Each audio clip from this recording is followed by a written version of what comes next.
Hello everyone, welcome back to my channel. యాక్చువల్గా మన Andhra side అన్నప్రసాదం ఏదైనా జరిగితే అందులో పులిహోర ఎంత ఇంపార్టెంటో, అలాగే నార్త్ ఇండియన్స్కి అన్నప్రసాదం జరిగేటప్పుడు అందులో కిచిడి అంతే ఇంపార్టెంట్.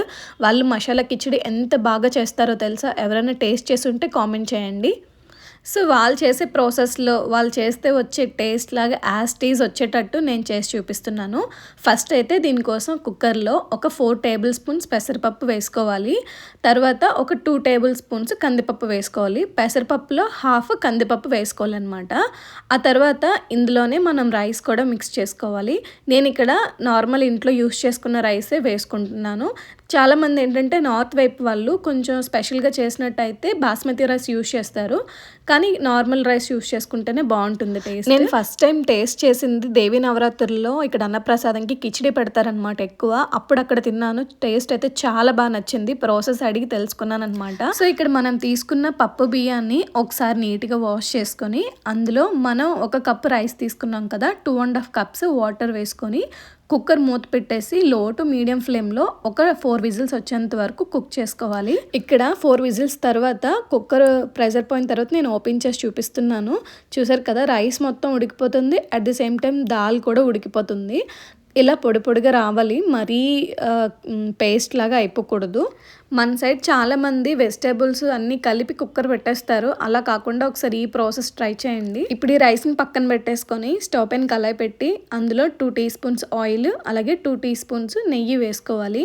ఇవి కొంచెం హీట్ అయిన తర్వాత అందులో 1/2 టీ స్పూన్ ఆవాలు, 1 టీ స్పూన్ జీలకర్ర వేసి అలాగే ఒక మీడియం సైజ్ ఆనియన్ని కొంచెం పెద్ద పీసెస్ కట్ చేసుకొని వేసుకోవాలి. ఆనియన్స్ కంప్లీట్గా వేగిపోకూడదు, జస్ట్ మగ్గితే సరిపోతుంది. ఆ తర్వాత ఇందులో ఒక 2 పచ్చిమిర్చి కట్ చేసుకొని వేసుకోవాలి. ఇప్పుడు మనం ఇందులోకి ఏవేవైతే వెజిటేబుల్స్ వేసుకోవాలనుకుంటున్నామో వెజిటేబుల్స్ అన్నీ ఇందులో వేసుకోవాలి. నేనైతే ఇక్కడ కాలీఫ్లవర్, పంకిన్, అలాగే గ్రీన్ పీస్, ఆలు, క్యారెట్ ఇలా వేసుకుంటున్నాను అనమాట. ఇంకా కావాలంటే ఎక్స్ట్రా ఏవైనా యాడ్ చేసుకోవచ్చు. తర్వాత కొంచెం కరివేపాకు అలాగే 1/2 టీ స్పూన్ అల్లం వెల్లుల్లి పేస్ట్ వేసుకొని లో ఫ్లేమ్లో పెట్టి మొత్తం ఒకసారి మిక్స్ చేసుకోవాలి. హై ఫ్లేమ్లో పెడితే వెజిటేబుల్స్ మాడిపోతాయి, మాడిపోకుండా లో ఫ్లేమ్లో పెట్టి మిక్స్ చేసుకోండి. ఆ తర్వాత మూత పెట్టి లో ఫ్లేమ్లోనే ఒక 2 మినిట్స్ మగ్గించుకుంటే సరిపోతుంది. ఇలా వెజిటేబుల్స్ అన్నీ వేగినాక ఇందులోని ఒక మీడియం సైజ్ టొమాటోని చిన్న పీసెస్గా కట్ చేసుకొని వేసుకోవాలి. టొమాటోని ఇప్పుడే వేసుకోవాలండి, స్టార్టింగ్ వెజిటేబుల్స్ అన్నిటితో పాటు వేసుకోకూడదు. ఇప్పుడు ఇందులో 1 టీ స్పూన్ సాల్ట్ అలాగే 1/2 టీ స్పూన్ ధనియాల పౌడర్, ఇంకొక 1/2 టీ స్పూన్ చిల్లీ పౌడర్ అనమాట. ఇది ఇంట్లో మనం కర్రీ కారం ఉన్నా పర్వాలేదు, లేదంటే పొడి కారం అయినా పర్వాలేదు. ఆ తర్వాత 1/2 టీ స్పూన్ పసుపు వేసుకోవాలి. ఇవన్నీ వేసుకున్నాక ఒకసారి మొత్తం బాగా కలుపుకోవాలి. చాలామంది ఏం చేస్తారంటే వెజిటేబుల్స్ వేయించుకున్నప్పుడే స్పైసెస్ కూడా వేయించుకుంటారు, స్టార్టింగే వేసుకుంటారనమాట. అలా కాకుండా ఇలా వెజిటేబుల్స్ అన్నీ వేయించుకున్న తర్వాత మనం రైస్ మిక్స్ చేసుకొని లాస్ట్లో ఈ గరం మసాలా అది ఏదైతే ఉంటుందో మిక్స్ చేసుకుంటే ఆ టేస్ట్ వేరేగా వస్తుంది. సో ఇప్పుడు ఈ వెజిటేబుల్స్ అన్నీ మిక్స్ చేసుకున్నాం కదా, దాని తర్వాత మనం ఏదైతే కుక్ చేసుకున్నామో దాల్ రైస్ అది ఇందులో వేసేసుకోవాలి. రైస్ వేసుకున్నాక ఒకసారి మొత్తం బాగా కలిపేసుకోవాలి. ఇప్పుడు ఇందులోని వాటర్ యాడ్ చేయాలన్నమాట. మనం ఏదైతే కప్తో స్టార్టింగ్ రైస్ కొలిచి తీసుకున్నామో అదే కప్తో 1.5 కప్పు వాటర్ వేసుకోవాలి.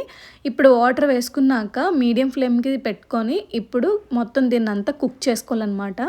ఇప్పుడు స్టార్టింగ్ ఏదైతే మనం వాటర్ యాడ్ చేసామో ఫస్ట్ ఒక గ్లాస్ వేసుకొని బాగా మిక్స్ చేసుకున్న తర్వాత ఇంకొక 1/2 గ్లాస్ వేసుకొని మీడియం ఫ్లేమ్లో పెట్టి ఉడికించుకోవాలి. ఇలా మూత పెట్టి ఒక 5 మినిట్స్ మీడియం ఫ్లేమ్లో కుక్ చేసుకోవాలి. ఆ తర్వాత మూత తీసి ఇందులోని 1/2 teaspoon garam masala, 1/2 teaspoon chicken dum biryani masala అలాగే కొద్దిగా కొత్తిమీర వేసుకొని ఒకసారి మొత్తం మిక్స్ చేసుకోవాలి. మనం వెజిటేబుల్స్ అన్నీ కుక్కర్లో పెట్టి కుక్ చేసుకొని అందులో పోపు వేసుకొని తింటే ఆ టేస్ట్కి అలాగే పోపులోనే అన్నం ఉడికి తిన్న టేస్ట్కి చాలా డిఫరెన్స్ ఉంటుంది కదా. సో దీనికి కూడా టేస్ట్ డిఫరెన్స్ అంతే ఉంటుంది. టేస్ట్ మాత్రం చాలా బాగుంటుందండి. ఒక 2 మినిట్స్ లో ఫ్లేమ్లో పెట్టి ఉడికించుకున్నాక అందులో ఒక 1/2 చెక్క నిమ్మరసం అలాగే కొద్దిగా కొత్తిమీర వేసుకొని ఒకసారి మిక్స్ చేసుకొని స్టవ్ ఆఫ్ చేసుకుని ఆ తర్వాత వేడివేడిగా కిచిడి సర్వ్ చేసుకొని తింటే చాలా టేస్టీగా ఉంటుంది. ఇదే మసాలా కిచిడి అనమాట. చిన్నపిల్లలకి అయితే వితౌట్ మసాలా పెడతాము, పెద్దవాళ్ళం అయితే టేస్టీగా కావాలంటే మసాలా యాడ్ చేసుకొని తింటాం అనమాట. అంతేనండి, మసాలా కిచిడి ప్రిపేర్ చేయడం చాలా సింపుల్ అనమాట. వీడియో నచ్చితే లైక్ చేసి ఛానల్ సబ్స్క్రైబ్ చేసుకోండి. అండ్ ఇది మీరు ట్రై చేసినట్టయితే కామెంట్ చేయండి.